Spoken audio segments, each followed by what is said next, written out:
अस्पताल के भूत। मऊ जिले के परदहा ब्लॉक अंतर्गत रैनी गांव में बना सरकारी स्वास्थ्य केंद्र अस्पताल खंडहर की तरह खड़ा है। यहाँ का मंजर झाड़ियों और खंडहर के चलते डरावना लगता है। दिन में भी लोग इस रास्ते से गुजरने से डरते हैं। घनी झाड़ियों के बावजूद रास्ता इतना साफ दिखता है जैसे अभी किसी ने साफ किया हो, जबकि बताते हैं कि वहाँ सफाई नहीं होती। गांव वालों की माने तो अगर दिन के 12 बजे अस्पताल के पास के कोई गुजरा तो उसकी हालत खराब हो जाती है। कई बार तो लोगों को लगता है कि अस्पताल में खूब भीड़ है और लोगों के रोने की आवाजें आती हैं। यही नहीं, खौफ इस बात से भी होता है कि पक्षी भी इस खंडहर और इसकी दीवारों पर नहीं बैठते। सूरज डूबते गांव के लोग उस रास्ते को सुनसान छोड़ देते हैं। अगर बहुत मजबूरी हुई तो वहां से झुंड बनाकर गुजरते हैं। उन्हें हर समय इस बात का डर लगा रहता है कि किसी भूत का साया न पड़ जाए। रैनी गांव के लोग ऐसे ही रहते हैं। ये भी दावा किया जाता है कि आधी रात के समय उल्लुओं के रोने की आवाजें आती हैं। आवाजों को सुनकर ऐसा लगता है जैसे किसी ने पिघला हुआ शीशा कान में डाल दिया है। रात होती है तो गांव वाले किसी इंतजार करते हैं कि किसी तरह से यह रात कटे और सुबह हो, क्योंकि उन्हें गांव की रात डराती है। वह रात में दहशत में रहते हैं। गांव के लोग कहते हैं कि ऐसा लगता है जैसे रात कटती ही नहीं। ये भी दावा किया जाता है कि कभी कभी अस्पताल की खिड़की से रोशनी आती दिखाई पड़ती है। वहां से कराहने की आवाजें सुनाई पड़ती हैं। गांव के लोगों की माने तो ये आवाजें लंबे समय से आती हैं, पर किसी में हिम्मत नहीं कि वो वहां जाकर देखे, इसकी पड़ताल करे। गांव के लोगों का कहना है कि जिस रात अस्पताल से रोने की आवाजें आती हैं, उसके दूसरे दिन गांव में जैसे मरघट का सन्नाटा छाया रहता है। हर किसी को इस बात का डर लगा रहता है कि कहीं कोई घटना न हो जाए।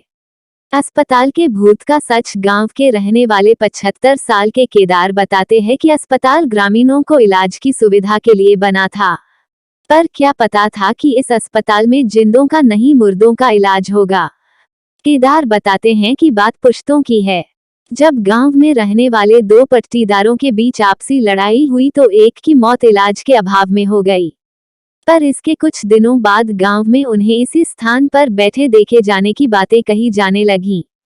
कहा जाता है कि वो किसी से कुछ बोलते नहीं, पर बचाव बचाव की आवाजें जरूर आती। किसी की हिम्मत नहीं होती कि वहां जाए।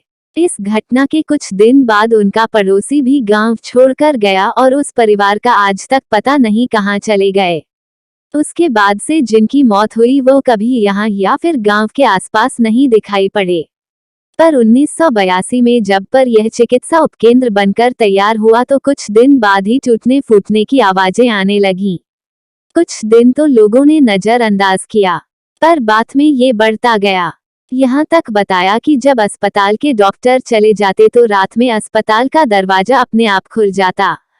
कुछ दिनों तक ऐसा लगा कि लापरवाही में डॉक्टर से खुला रह गया होगा, पर थोड़े दिनों बाद जब ये घटना सही लगने लगी तो रात के समय तेज रोने की आवाजें भी सुनाई पड़ने लगी। अस्पताल के डॉक्टर भी परेशान हो गए।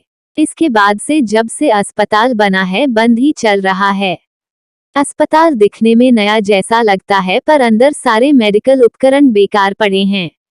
गांव के लोगों का दावा है कि इन सामानों से भूतों का इलाज होता है। कर्मचारी गांव में तो आती है पर अस्पताल नहीं जाती। ग्राम प्रधान मुकेश राय बताते हैं कि यहां पर वर्तमान में तैनात मेडिकल विभाग की मेडवाइफ यहां कभी नहीं आती।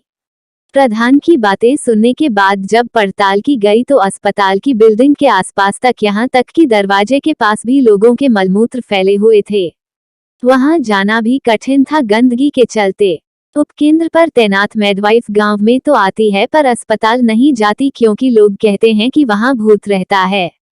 यदि ये कहानी आपको पसंद आई हो तो अपने दोस्तों और अन्य लोगों के साथ शेयर जरूर करिएगा।